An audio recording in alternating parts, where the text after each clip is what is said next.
Não, o conselho que eu queria dar para você que está entrando agora na universidade é só um: viva a universidade intensamente. Fala galera! Hoje aqui no Aspirante Economista eu chamei um professor que vai conversar um pouco com a gente sobre a cultura pop, como ela pode servir de faísca para fazer reflexões mais profundas sobre assuntos que envolvem a sociologia. Bem-vindo ao Aspirante Economista.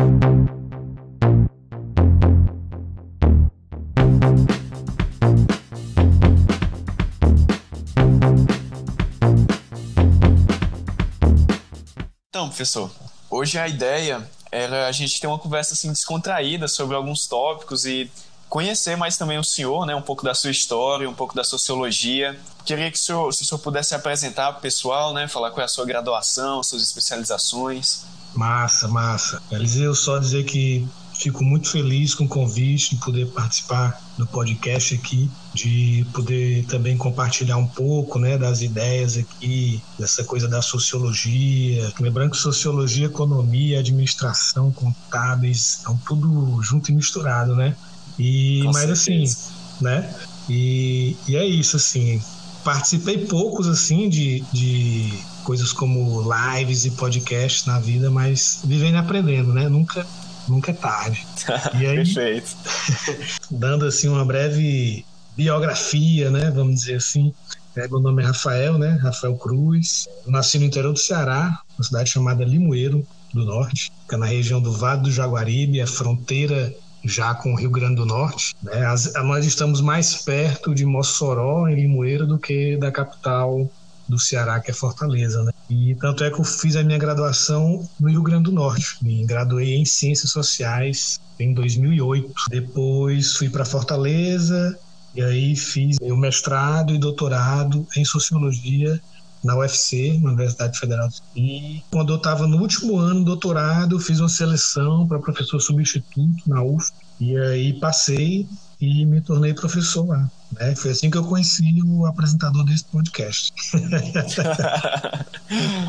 No meu ainda no curso de administração, não é isso, Eliseu? Exatamente, professor. Perfeito. E aí, resumindo, né, essa questão mais profissional foi isso.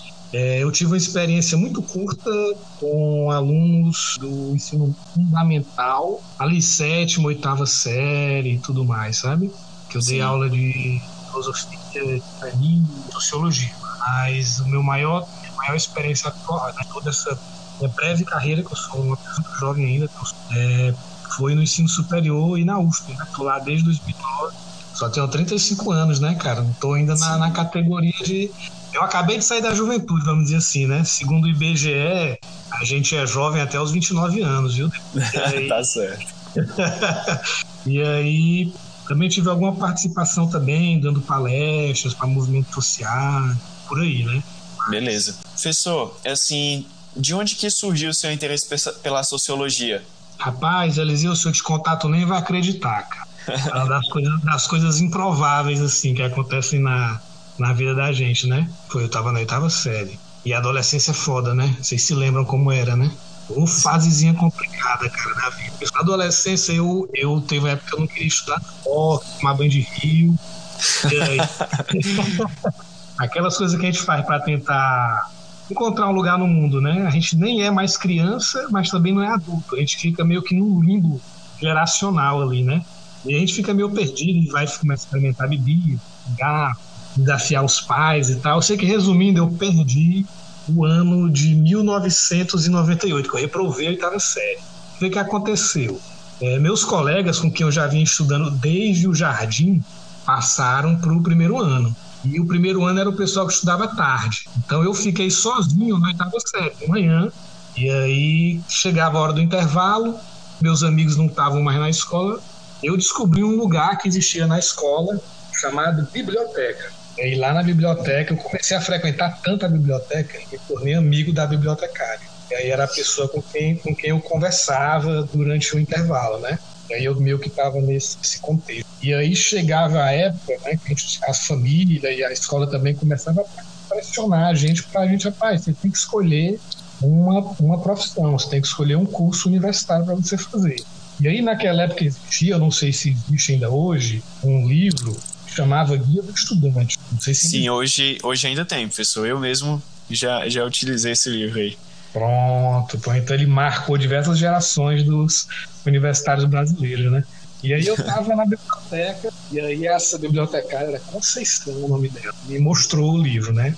E aí eu passando, já tinha uma preferência por humanidades, por ciências sociais, né? Gostava muito de literatura e de história e geografia. Das ciências da natureza eu curtia um pouquinho de biologia. E aí eu estava folheando, né, o Guia do Estudante, vendo aquela... Aí assim, cada isso tinha uma imagem, né? Qual era a imagem do curso de Ciências Sociais? Imagem de um pessoal numa manifestação rua, tal, e umas bombas de gás lacrimogêneo, não sei mais o que. Ixi, cara, isso tem que ser outra coisa. Acho que eu vou fazer Ciências Sociais. Foi a primeira, assim, né, Mas esse curso aqui estuda essas coisas, interessante, né? Mas eu acho também que teve a ver com esse período que eu fiquei na biblioteca. Não foi só essa vamos dizer assim, esse choque, essa imagem, sabe? Foi também me aproximando de leituras que não estavam na grade escolar, sabe? E aí eu fui lendo poetas que não eram dados na aula de literatura, fui começando a ler sobre filosofia, sobre sociologia, e aí fui começando a desenvolver uma percepção das coisas, né? Nesse período também eu escutava muito, ainda hoje escuto, né? Muito punk rock. O punk rock, ele é uma coisa meio contestatória, né? Contesta o sistema, os valores, as hierarquias e tudo mais. Então, eu acho que a sociologia entrou no meio de tudo isso aí, né? Basicamente entender como essa coisa se formava, como ela ganhava vida, como as pessoas viviam em sociedade, por que certas coisas eram aceitas e outras coisas não, porque existia desigualdade, porque existia gente que era muito rica e porque existia também gente que era pobre. E todas essas questões assim que povoavam a minha cabeça adolescente. O mundo era esse, né? O mundo era esse que eu estava, que as pessoas... que talvez nada daquilo que estava acontecendo em sociedade fosse natural, né? Eu acho que essa foi a ideia e me pegou muito fortemente, e que depois na sociologia a gente se aprofunda nela. Os processos sociais, eles não são naturais, são dados, eles são construídos. Por quem? Pelas pessoas no seu dia a dia, nas suas ações práticas, nas formas de entender o mundo. E aí, por já ser cativado por essa ideia, né? Então, assim, não é natural pessoas muito ricas e pessoas muito pobres. Não é natural existir econômicas, né? Porque diferenças culturais, outras dimensões existem. Mas essas diferenças econômicas, elas me chamavam muita atenção. Vivendo numa cidade muito interior. Mas eu acho que foi a partir daí, cara. Aí eu decidi. Eu acho que é isso mesmo. Que quando eu cheguei na universidade, eu não me deslumbrei muito com aquele mundo, sabe? Porque, por exemplo, a gente conhece várias pessoas e tal, que meio que se deslumbram com o mundo da universidade. Mas como eu já tinha experimentado beber álcool, já tinha desafiado os pais no ensino médio, então eu não precisava repetir aquilo na universidade. Então eu estava muito mais tranquilo na universidade, né? Porque para muitos colegas, né, a universidade é esse momento de desabrochar, né? Começa a conviver com pessoas e você está no ambiente. Só que o regime não é tão terreno como é na escola, né? E aí, quando eu cheguei na universidade, essas coisas já, né, da vida, as caloradas e tal, já não me deslumbravam tanto, porque eu já tinha vivido minha fase, entre aspas, de rebeldia no ensino médio. Mas é claro que na universidade, principalmente pessoas que vão fazer universidade fora da sua cidade natal, experimentam um grau de liberdade, né, que é assim, inimaginável, né, que você experimentou se comparado com a tua adolescência. Entendi, professor, muito legal. Professor, eu queria lhe perguntar também, assim, o senhor falou que já lia, né, desde pequeno, já tinha esse costume de ler, tanto que o senhor até hoje lembra o nome da bibliotecária da escola. Eu queria perguntar, assim, quais obras influenciaram mais a sua visão de mundo, né?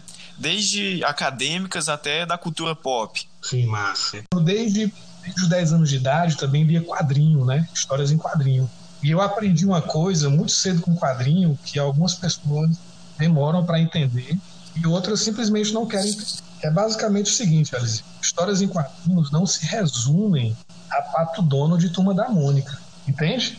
Para muitas pessoas, esse é um tipo de leitura infantilizada, é um tipo de leitura assim, destinada às crianças, né? Como se fosse um preparatório para você encarar livros. Algumas histórias em quadrinhos são mais densas são mais densas do que muita literatura por aí. Então, o fato de estar lendo o quadrinho desde os 10 anos de idade já abriu minha cabeça assim para a leitura, né? De modo que ler, existia dois tipos de leitura. Existiam as leituras que a escola mandava fazer, que eram todas chatas, mas existia também um outro universo de leituras, que era aquelas leituras que eu podia escolher ler. E essas outras leituras eram muito prazerosas, né? Então eu não encarava a leitura apenas como algo chato, algo como sinônimo de dever de casa, entende? Tarefa, mas como algo ali para eu descobrir o mundo, viajar, pirar, aquelas coisas, né? Mas assim, quando tu me passou essa questão, eu fiquei refletindo, rapaz, foram vários livros, mas eu separei alguns aqui pra gente conversar, beleza? Beleza, com certeza, professor, pode falar. Um deles, cara, assim, que realmente foi assim, meu irmão, coisa que ninguém... Foi um livro chamado As Veias Abertas da América Latina. O autor, no caso, é o Eduardo Galeano, né? Um uruguaio que fez carreira no jornalismo e faleceu recentemente, assim, quase 10 anos, né? 2010 ou 2011. E aí, cara, primeiro, pelo nome você pensa, cara, é um livro de geopolítica, de história, mas aí, como ele é jornalista, ele escreveu também literatura, a forma dele falar sobre esses assuntos é uma forma que ele cativa com muita facilidade, certo? Porque ele é erudito sem ser pedante, ele lhe informa sem ser maçante. Então quando você vê, você já está assim na metade do livro. E ele conta com uma certa poesia a história da América Latina, mesmo sendo uma história, né, feita da exploração, né, da Europa, colônia, do roubo das terras dos índios, a escravização dos africanos, tragos ao Brasil e tudo mais. Mas ele conta isso a partir de fatos, de coisas que aconteceram no dia a dia das pessoas que viveram, tem chamado de descobrimento, até recentemente, até mais ou menos os anos 70, sabe? E aí esse livro me serviu para entender que existia uma coisa chamada América Latina. O Brasil estava situado, porque como a gente fala português e todo o restante, né, fala espanhol, é meio que existisse uma barreira que impede da gente se entender como parte desse. Que lugar esse continente ocupou na história do mundo, não só da região, e de por que essa região, apesar de ter tantas riquezas materiais, ouro, culturais, era uma região que concentrava índices de pobreza.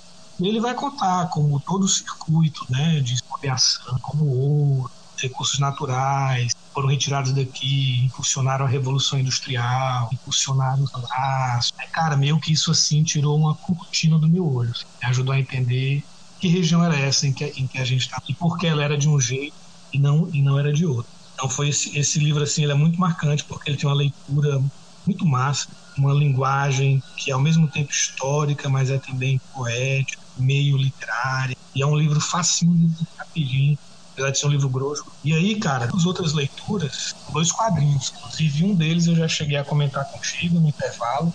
Um é o V de Vingança, do Alan Moore, e o outro é o Akira, do Katsushiro Otomo. É uma graphic novel e a outra é um mangá. E aí, cara, muito legal. Inclusive saiu um filme, né? Há bastante tempo. Já deve ter assistido, né? Já assisti sim, professor. Pronto. O filme, ele é bem fiel aos quadrinhos. V de Vingança, né? Ele traz uma mensagem que é da gente sempre ser crítico, da gente sempre procurar confrontar pontos de vista, a gente ver se é aquilo mesmo. É como se existisse uma aparência e existisse uma essência. E o dever de uma pessoa que tem um pensamento crítico e de um cientista, eles são muito parecidos. E essa, né, o V de Vingança, uma graphic novel, né, que é vamos dizer assim, a graphic novel é uma história em quadrinhos um pouco mais longa, um pouco mais densa, e é um formato em que você não vai encontrar apenas aquela coisa infantil, tipo Turma da Mônica, ou aquela coisa super-herói, tipo Superman, X-Men, Homem de Ferro, né? Sim. São quadrinhos que tratam, vamos dizer assim, de temas mais terrestres, né? Legal.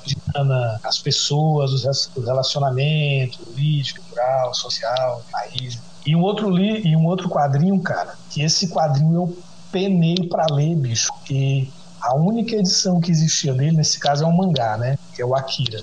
A única edição que existia dele era a edição da editora Globo, dos anos 80, 90, que já estava esgotada há muito tempo. E aí você encontrava alguns PDFs, né, para baixar, a Deep Web dos quadrinhos. Mas aí uma editora brasileira do ramo de mangás, né, chamada JBC, começou a lançar ele em formato japonês, sabe? Leitura de trás para frente, né? Preto e branco, porque a edição brasileira dos anos 80, 90 era baseada na edição norte-americana. E a edição norte-americana, ela era colorizada. De quadrinho norte-americano estava mais aqui. E a JBC fez um excelente trabalho, cara. Assim, respeitou muito a obra do Otomo ao trazer o quadrinho, da maneira que ele foi concebido lá no Japão. E aí, cara, maravilhoso o Akira. E aí, assim, o Akira, pra mim, ele... Tanto o anime, né? Lembrando que teve um anime que passava na Band, Rede Bandeirantes, eu pude assistir de madrugada, burlando as regras familiares. Tem um quadrinho, depois fizeram um anime baseado nesse quadrinho. E aí a mensagem, acho interessante, que o Akira traz, é uma mensagem sobre a tecnologia, né? Inclusive essa tecnologia que a tecnologia, cara, ela é uma ferramenta. Ela em si não é ruim e nem é boa. O uso que nós humanos, que nós sociedade fazemos da tecnologia é que vai dizer se os propósitos, os objetivos que ela vai atingir são objetivos maléficos, vamos dizer assim, ou benéficos para a maioria das pessoas, né? Então acho que o Akira traz uma mensagem boa para a gente entender e problematizar essa questão da tecnologia. Para que serve a tecnologia? Está a nosso serviço ou nós estamos ao serviço da tecnologia? Sim, muito bacana, professor. Até queria puxar um gancho, né, com essa colocação, porque que eu acho que tem a ver com as duas obras, né, que você falou. Tem tanto o V de Vingança quanto o Akira. O V de Vingança, eu ia falar dos Anonymous, né, que é um assunto que agora está estourado aqui no Brasil e fora do Brasil também. E assim, o V de Vingança, né, eles utilizam a máscara dele como símbolo, e o Akira, por conta que todo esse lance da tecnologia também reflete muito no que eles fazem, né, nas atitudes deles.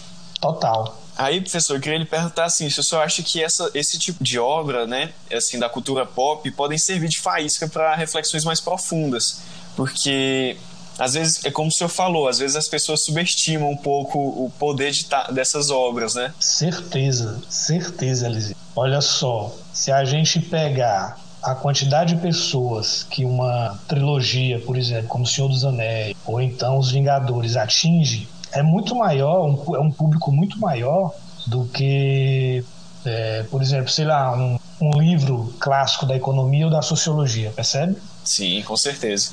E por que não tratar dos temas que a literatura econômica, que a literatura sociológica, filosófica, antropológica trata a partir desses objetos culturais, filmes, quadrinhos, né, livros de literatura e tudo mais. Eu acho que eu tenho cada vez mais certeza que eles são, vamos dizer assim, meios para a gente poder estar debatendo questões que às vezes na nossa literatura, na nossa vida acadêmica, elas têm uma roupagem abstrata e que a arte ela torna isso um pouco mais palpável e aí ajuda a gente a entrar nesse universo de questões. Mas uma outra obra, Eliseu, que eu me lembrei de ti quando eu estava no shopping, quando a gente ainda conhecia, né? Que eu estava lá e aí aqui eu tô há um ano em Teresina, mas eu ainda não aprendi shopping. Eu sei que eu estava em um deles e geralmente tem aquelas promoções de livro que eles colocam, né? Sim. Shoppings. E aí é uma maravilha, porque você vai encontrar livros de R$10, de R$20. Nem sempre livros bons, mas se você tiver paciência e um faro... verdade. Você cobre. E aí, cara, eu tava lá e aí eu encontrei o Clube da Luta 2, que eu não sei se... Eu não sabia que tinha um 2. Bom, pois olha só recapitulando aqui pros ouvintes aqui do podcast do Eliseu, que eu fiquei muito impressionado quando o Eliseu, porque assim, a nossa diferença de idade é o que, Eliseu? Você tá com quantos anos agora? Uns 15 anos? Eu tô com 19, então é 16 anos, professor. 16 anos. Olha só. Mas a gente tinha assistido o Clube da Luta, não foi isso? Exatamente. Filme. E aí eu fiquei, caramba, velho. Não é uma coisa só do pessoal que foi jovem ali no começo dos anos 2000, né? Outras gerações também assistir o Clube da Luta, que é um filme muito bom. É um filme que tem diversas interpretações, né? Mas Sim. que ele me ajudou também a ver de maneira crítica essa coisa do consumo, essa coisa de como a publicidade, a propaganda, às vezes faz a gente desejar coisas que a gente não precisa, né? E comprar coisas das quais também a gente não tem nenhuma necessidade. E o Clube da Luta, para mim, ele tem isso, né? Claro que vão ter pessoas que vão assistir o Clube da Luta e vão pensar, cara, é só um bando de macho cis bufetando a torta. Exatamente. Na verdade, Eliseu, essa seria a leitura da superfície, né? Seria a leitura da aparência. Não seria a leitura da essência do filme e nem do livro, né? Porque como os bons filmes, né? Às vezes são baseados em bons livros. E a gente teve o Clube da Luta livro, lançado em 1996. Aí tivemos o filme, lançado 3 anos depois. E um quadrinho que é o Clube da Luta 2, Eliseu. E aí quando eu vi lá, cara, Márcio Eliseu, eu gostaria de ter lido isso aqui, se ele estivesse por aqui ainda. Mas eu acho que você já tinha se mudado de cidade. Sim. Estava mais entre nós aqui. Entendi. Eu fiquei com isso na cabeça e tal, aí troquei de celular, aí não sei o que. Aí quando você trouxe essa ideia do podcast, eu lembrei. E aí, eu não sabia.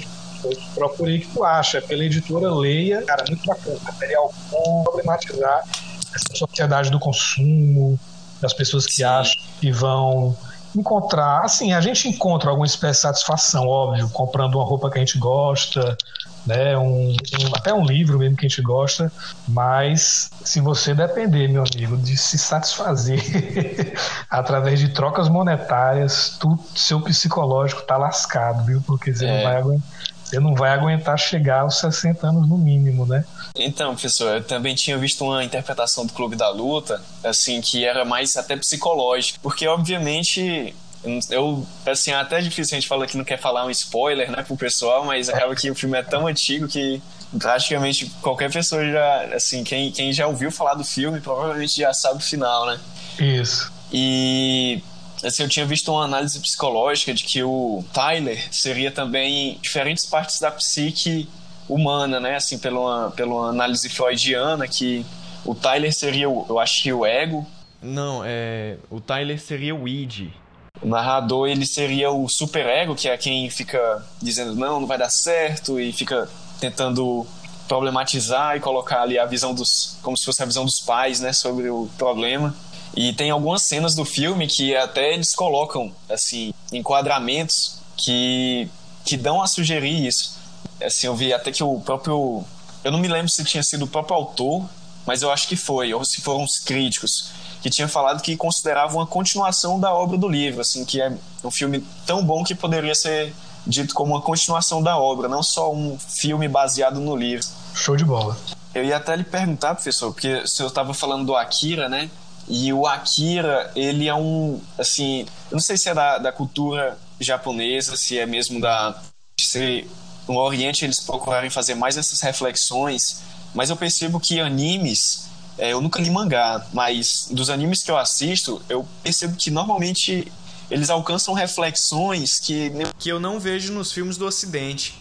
Talvez eu não esteja procurando os filmes certos, mas eu não acho esse tipo de reflexão em filmes assim, aqui do Ocidente. Isso é muito interessante, Eliseu, porque como eu sempre tenho os grupos, né, dos amigos, que a gente vem lendo quadrinho desde da infância, adolescência e tudo mais. Inclusive um desses meus amigos hoje, ele trabalha desenhando, né, para quadrinho para os Estados Unidos, né? Ele recebe o roteiro no Brasil e desenha os quadrinhos para os gringos. E aí Caraca, que massa. O nome dele, inclusive, ele vai fazer uma live esses dias, depois eu posso te passar. É o Giovanni, que já desenhou alguns quadrinhos mais alternativos, sabe lá? Tipo Red Sonja, que é uma personagem do universo do Conan, o Bárbaro. E ele tá... Que massa. Ele tá desenhando agora um quadrinho chamado Clear Room, Sala Vazia, da Vertigo, que é um selo alternativo. E a gente sempre conversa sobre quadrinho e tudo mais. E aí uma coisa que a gente tava... Cara, não tem 3 meses essa conversa. A gente tava conversando, Eliseu, justamente sobre isso que você tá me colocando agora. De como no Japão é uma indústria, óbvio, uma indústria tão capitalista quanto é Hollywood, por exemplo, mas o quanto lá há uma preocupação com essa questão de atingir diferentes públicos, que a gente poderia chamar aqui de uma diversidade, certo? Então vou dar aqui um exemplo. No Japão, você tem mangá desde para o filho adolescente até para a mãe dona de casa. Caraca, impressionante. Pra gente que está acostumada a entender quadrinho como Turma da Mônica no Brasil, é um choque, né? Saber com disso. certeza, com certeza. Aí lá você tem uma linha que é destinada para as donas de casa, uma linha que é destinada para os caras que ocupam trabalhos administrativos, você tem uma linha para o pessoal que gosta mais de porrada, você tem a linha para o pessoal que gosta mais de fantasia, uma linha para o pessoal que gosta mais de ficção científica, cyberpunk, essas coisas, uma linha para o pessoal que curte mais Sailor Moon, ou então Pokémon, percebe? Há um mercado muito mais diverso e logo se há diversidade, há o quê? Há pontos de vista diferentes. Não existe não existe um único ponto de vista para interpretar a realidade. E não existe uma única realidade, existem várias realidades. E a gente estava falando sobre isso, o quanto os japoneses eles têm a produção, vamos dizer assim, de cultura pop deles. Não sei se o termo é esse, Eliseu, mas vamos utilizar ele por enquanto. Seria mais refinado, do que a produção norte-americana, de Hollywood e tudo mais. Isso não quer dizer que não existam, né, filmes, não existam quadrinhos ou desenhos, animações que sejam críticas feitas aqui no Ocidente. Mas os japoneses têm isso. Por exemplo, uma coisa que está em moda agora é um outro país, né, que é a Coreia do Sul. Eu acho que o pessoal da tua idade aí deve saber todos aqueles grupos de K-pop e tudo mais, e também a dramaturgia coreana, que eles chamam de dorama. São seriados coreanos que estão aí. E a minha... Isso aí eu não conheço ainda, professor. Eu conheci o K-pop porque acaba que é muito famoso, né? Todo mundo escuta justamente. De alguma forma, você acaba chegando em você. E aí a gente tem, por exemplo, na Coreia, tanto um cinema, que aí tem o exemplo do Parasita, é sobre uma família que tem outra família morando num compartimento da casa dela, ela não sabe. Ah, que massa! Eu vi o anúncio, mas eu ainda não assisti. Cara, Eliseu, pôs dever de casa, bicho. Procura assistir isso aí que você vai ficar cabulado com essa história. Vou citar um exemplo da produção cinematográfica coreana, certo? Sim. Que ali você problematiza um bocado de coisa. Classes sociais, renda, um bocado de coisa ali. Mas também tem os doramas. Os doramas são uma espécie de séries coreanas, certo? Geralmente tem 15, 19 episódios. A gente que é brasileiro, a gente vai achar um meio termo entre novela e seriado da Netflix, percebe? Seria mais ou menos isso. Cara, e os doramas, eles têm uma infinidade de temas, coisas que seriam inimagináveis na dramaturgia televisiva brasileira, entende? E também nas produções, às vezes, menos nas produções norte-americanas. Seria um choque, assim, porque você tem desde viagem no tempo, você tem vidas passadas, e tudo isso em histórias que tratam do cotidiano da... Professor, só acredita que esse tipo de obra pode ser utilizado como ferramenta ou ser um meio para reflexões mais profundas sobre alguma temática? Dentre as humanidades, a filosofia já tem uma abertura maior para estar refletindo sobre cinema, sobre a cultura pop como uma forma de você compreender melhor a realidade, né? Mas que as outras, né, as ciências ainda ficam meio relutantes. E que é importantíssimo a gente se apegar a analisar seriados, quadrinhos, cinema e tudo mais, porque a nossa realidade ela é muito mutável. Enquanto a realidade dá 2 passos à frente, a gente está tentando ainda entender os 2 passos para trás que ela deu, né? Então, se existe uma coisa chamada cultura pop e essa coisa pode abrir a nossa cabeça para problematizar e a partir das problematizações entender o que é a realidade, cara, vamos analisar Clube da Luta, vamos analisar Akira, vamos analisar séries japonesas, vamos analisar séries do Netflix e tudo mais, né? Inclusive, no final, eu gostaria de deixar uma dica aqui para os seus ouvintes de um livro e de uma série. Perfeito, professor. Vai ser muito bem recebido. Professor, vamos guardar para o final, que aí o pessoal vai ter que escutar até o final para saber qual vai ser as suas indicações. Perfeito.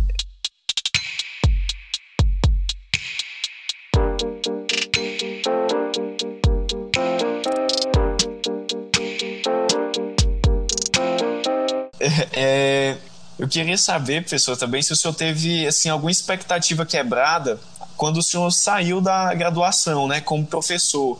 Assim, se o senhor achou que tinham assim, muitos alunos não interessados ou com preconceito sobre a matéria que o senhor estava ali para ensinar, né? Sim, sim. Rapaz, Eliseu, quem se arrisca nesse mundo das humanidades e das ciências sociais é como se a gente estivesse lidando, vamos dizer assim, com uma mercadoria de segunda qualidade, sabe? Porque a gente sabe, assim, dentro da hierarquia universitária, ou então até dentro das nossas famílias, né? Sempre tem a expectativa que alguém vai cursar medicina, né? E aí você diz que vai cursar ciências sociais, você não sabe nem o que é isso. E aí é meio que... Foda isso aí, professor, é verdade. Né? Quando você diz que estuda economia, é melhor do que dizer do que você estuda sociologia, né? A economia está, vamos dizer assim, para os nossos pais, para a sociedade em geral, ainda estaria um pouco acima da sociologia, com escala de valor. No valor tradicional ali, né? Ainda. Mas assim, é uma pena que essas pessoas se restringam, né, a entender a universidade apenas como a medicina ou as engenharias, que são fundamentais, né, devem continuar aí, mas existe tudo aquilo outro, existe todo um outro mundo, né, que não se encaixa nas engenharias. Cara, é fundamental para a gente viver em sociedade. Está se fazendo todo um debate se essas ciências, entre aspas, úteis ou não. Eu acho que são bastante, inclusive para a gente entender coisas como coronavírus, não é só a biologia, a infectologia que nos ajuda a entender. Como a gente pode entender a propagação de uma pandemia sem entender, sem fazer uso da sociologia? A gente for entender, por exemplo, a propagação do coronavírus apenas pela biologia, a gente vai estar apenas se detendo numa faceta da realidade, que é a realidade do vírus. Mas se a gente vai para a sociologia, a gente vai entender o que? A realidade dos humanos que estão com esse vírus. E a gente vai entender por que as pessoas estão sentindo falta de bater perna em shopping, por que as pessoas estão se sentindo presas nesse momento. Não vai ser a engenharia que vai lhe explicar isso, não vai ser a medicina que vai lhe explicar, vai ser a psicologia, a filosofia, a antropologia, a sociologia. Então, esse debate de que as ciências sociais e as humanidades não servem ou não são instrumentos para entender a realidade, que elas são, vamos dizer assim, descartáveis, é um tiro no pé, cara. É um tiro no pé. Porque a partir dela a gente está entendendo uma coisa que é muito básica, que é o ser humano. E sem ser humano não tem sociedade, não tem economia, não tem nada disso. Mas assim, sobre a minha expectativa, né? Cara, assim, eu acho que eu percebi duas coisas, assim. Uma coisa é você lecionar sociologia para alunos de ciências sociais. Outra coisa é que os caras escolheram aquele curso, escolheram passar 4 anos da vida deles e delas sentado em cadeiras, né, lendo, conversando, debatendo com o professor, com os colegas sobre aqueles temas. E outra coisa é você dar aulas de sociologia, lecionar sociologia para cursos que não é a sociologia, que não são as ciências sociais, né? Tipo economia, administração, medicina, mais o que? Contábeis. Mas, por incrível que pareça, e aí me surpreendeu positivamente, foi quando eu encontrei alunos nesses outros cursos, que não é a sociologia, não é a filosofia, não é a antropologia, que tinham interesses, que conseguiam entender o que o professor estava falando e problematizavam a partir daquilo que estava sendo posto em sala, problematizavam a partir das leituras e tudo mais. Então, assim, foi uma expectativa que eu tinha que era negativa, mas que no processo de ensino e aprendizagem, de convivência com os alunos, me surpreendeu positivamente. E aí alunos na economia, na administração, na contábeis, que sempre me procuravam, mas professor, isso aqui, como é que a gente pode entender essa outra coisa? E conversavam comigo fora da aula, eram participantes durante a aula, porque eu vou mentir não, eu imaginava o seguinte, cara, rapaz, eu vou dar aula de sociologia das organizações para administração. O pessoal não vai querer saber desse assunto, então eu vou dar sociologia econômica para o pessoal da economia, e aí também não vão querer saber desse assunto. Só que me surpreenderam positivamente, porque houve um interesse por parte dos alunos, sabe? Então eu fui com expectativa negativa, né? Que é uma espécie até de proteção psicológica que a gente tem, de não esperar muito. Mas aí quando você chega em aula e começa a conversar e você entende que está rolando uma comunicação ali, aí você ganha o dia, né? É claro que não é toda a sala, né? Não são todos os alunos, mas quando você tem 1, 2, 3, 4, 5 alunos que já dão esse feedback, cara, o professor é muito, vamos dizer assim, recompensador, sabe?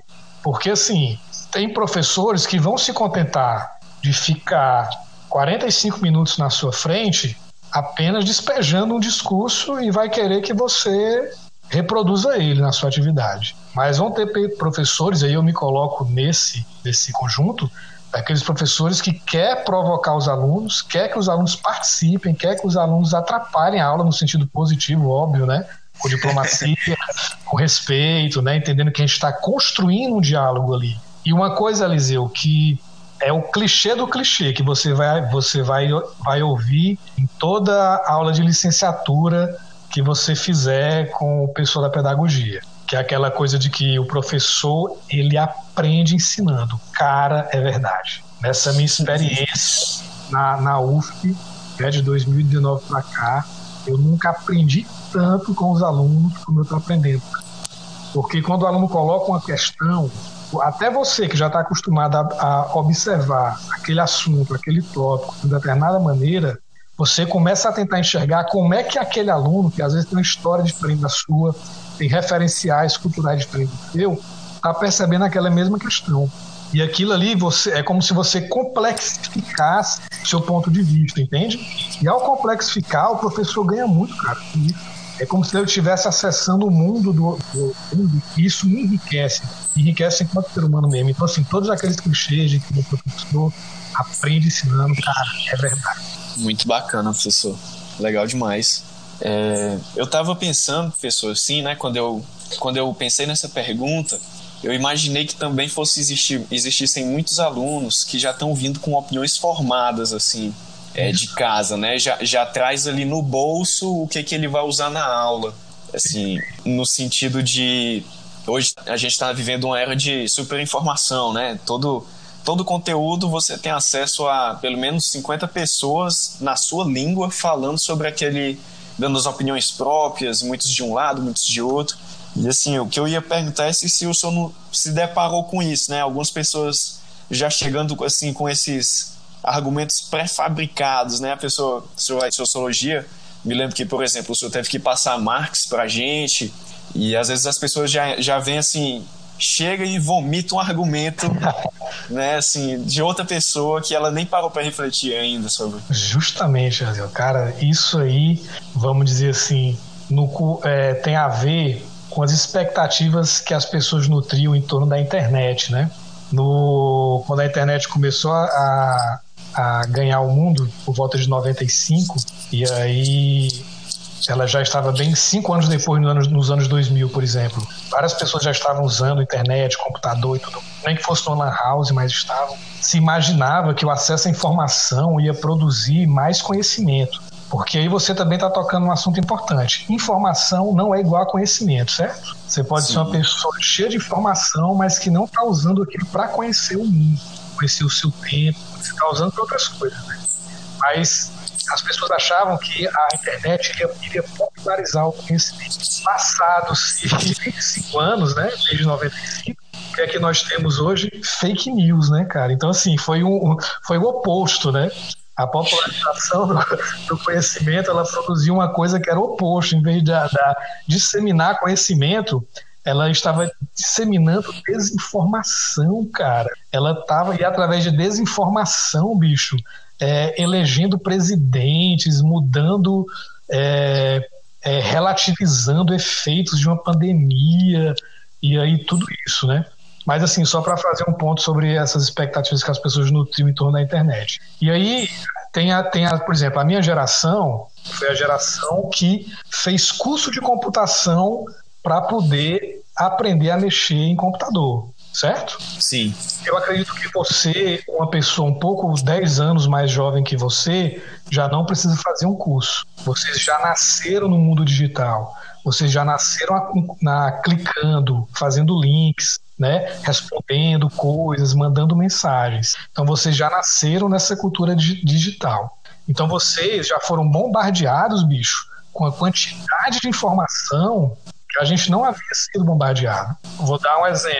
Se eu quisesse escutar uma banda de punk rock ou de heavy metal nova, eu teria que encomendar um CD pelos Correios, certo? Sim, professor. Eu teria que esperar a edição da revista de música chegar na banca de jornal, eu teria que ir lá, teria que comprar essa revista, teria que ler, e aí depois de ler, eu teria que ver se o catálogo da loja vendia pelo correio. Se não, eu teria que ir até a capital do Ceará, Fortaleza, numa loja de CD e comprar o CD, certo? Caraca, é um mundo completamente diferente. Diferente. E é um ritmo, Eliseu. Perceba que o ritmo das coisas se davam de forma mais lenta, né? Se eu quisesse conhecer cinco bandas, eu ia demorar muito até conhecer essas 5 bandas, né? Então eu teria que ir conhecendo uma por uma. Em 2005, eu já não precisava fazer isso. Eu baixava 30 CDs completos num programa chamado SoulSeek. Entende? Então, assim, se eu levava 6 meses para poder absorver o conteúdo de 5 CDs de música, de 5 bandas, eu em um dia já tinha 30 CDs ali na minha frente. E aí essa questão do bombardeio de informação, né? E é isso que você falou, como é que isso vai se refletir no ambiente escolar, no ambiente universitário, durante o processo de ensino-aprendizagem, da interação professor-aluno. Vai se refletir nesse tipo de exemplo que você tão bem conheceu, né? E que você trouxe aqui pra gente. Que é o quê? O cara chega porque ele leu um post de uma página lá do Facebook, ou então porque ele recebeu uma corrente bizarra lá no WhatsApp dele sobre determinado pensador, sobre determinada obra, e acha que aquilo ali é o suficiente para ele conhecer aquele autor e aí despejar um conhecimento. E aí, Eliseu, está faltando uma coisa que talvez seja modéstia, sabe? Modéstia da gente reconhecer o seguinte: está entrando no ambiente universitário. O aluno que está entrando, o calouro, ele tem que entender que outras pessoas já entraram ali antes dele. Outras pessoas, né, contribuíram para construir aquele ambiente. Pelo menos aí 2.000 anos de cultura foram produzidas em livros, em ciências, em disciplinas, para ele ter aquilo ali ao acesso dele. Então, antes dele chegar despejando o conteúdo de procedência duvidosa que ele adquiriu no WhatsApp, no Facebook, nas Deep Webs da vida também, seria interessante que esse aluno ele tentasse, espera aí, cara, eu estou chegando aqui agora, deixa eu me apropriar desses autores, deixa eu ler esses autores, deixa eu entender o que é que esses caras estão querendo dizer, deixa eu entender esses conceitos, entender esses livros, essas obras clássicas. Talvez a partir daí eu vá começar a ter uma opinião, e aí a partir dessa opinião eu vou poder escolher o meu lado e vou poder brigar, né? Mas até lá tem esse dever de casa, que é o que? Ler e ler, né? Ler não para concordar, entende? Ciência não é religião, não é catecismo. Você lê e aí você problematiza, e aí você compara com outra leitura, aí você compara autor A com autor B, e aí vê os pontos positivos e os pontos negativos de cada um. E aí você vai o quê? Adquirindo, assim, não informação, não apenas informação, você vai adquirindo, você vai se apropriando de todo um debate que existia antes de você nascer, que vai existir, vai continuar existindo depois que você morrer. As pessoas vão continuar falando de Aristóteles, Platão, Marx, Adam Smith, Davi Ricardo, Durkheim, Max Weber, as pessoas vão continuar falando. Então acho que para a gente evitar, vamos dizer assim, esse snobismo, né, seria a gente aprender com a modéstia. A modéstia ela é muito importante porque ela faz a gente reconhecer o seguinte, né, aquela frase, eu não sei se foi Aristóteles, né, os colegas filósofos, mas só sei que nada sei, tipo isso. O problema, Eliseu, é que as pessoas estão sendo bombardeadas pelo WhatsApp e acham que já sabem de tudo, e esquecem que só sei que nada sei. Acham que já sabem beabá, mas aí estão apenas caminhando. Selva, tem que cortar muito mato para poder começar a enxergar a realidade. Sim, é ler para discordar, né, professor? Não ler para concordar. Perfeito, Eliseu, é isso, cara. Né? Agora, o que é que tanto concordar como discordar pressupõe? A leitura. Primeiro se lê o autor para depois discordar dele. Eu sempre digo isso nas minhas aulas. Olha só, vai ter gente aqui que não vai concordar com o autor A ou B. Mas aí, para você não concordar, eu quero saber. Tu leu? Se tu leu, a gente vai conversar. Mas se tu não leu, cara, fica feio, pega mal, sabe? Você não lê, é desonesto. É desonesto, inclusive, com o próprio aluno, com o próprio processo de aprendizagem dele. Então, se a gente sempre lembrar que nada sabe, isso vai sempre deixar a gente muito curioso. Tu, a fim de conhecer as coisas. Na academia, nas ciências, é isso que importa, né? Curiosidade insaciável. Muito massa, professor. Se o senhor pudesse dar assim, um conselho, professor, para uma pessoa que está entrando agora no mundo acadêmico, está empolgado, né, para conhecer, o senhor daria assim, qual conselho o senhor daria? Rapaz, esse negócio de dar conselho é sempre muito complicado, mas vou tentar.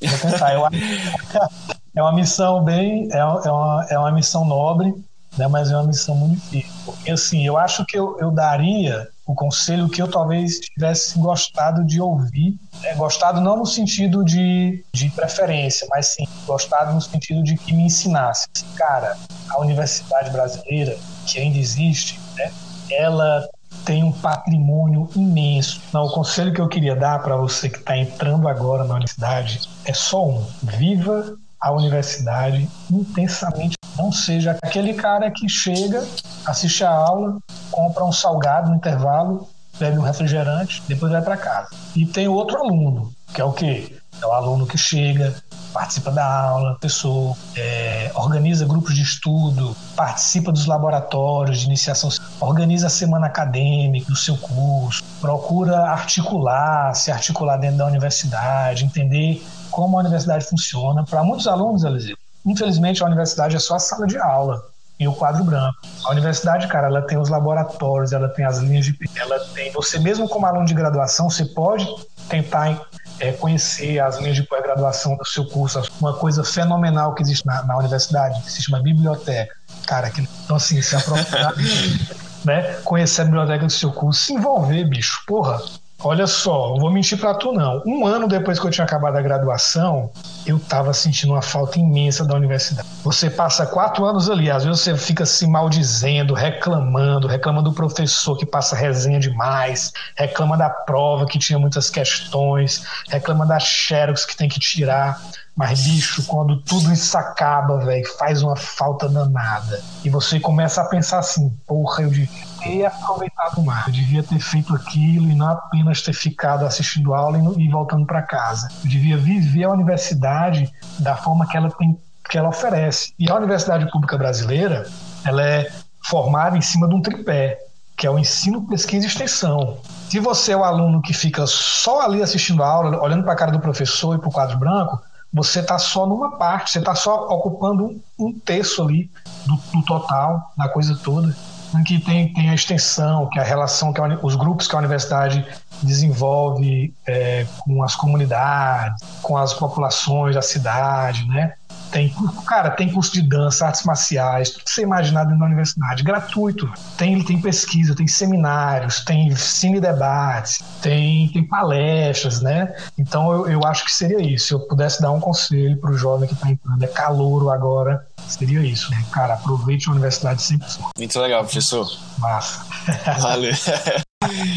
Professor, acho que tudo isso é de uma riqueza muito grande para o ouvinte, né? Pelo menos para as pessoas que se interessam já, vai ser um prato cheio.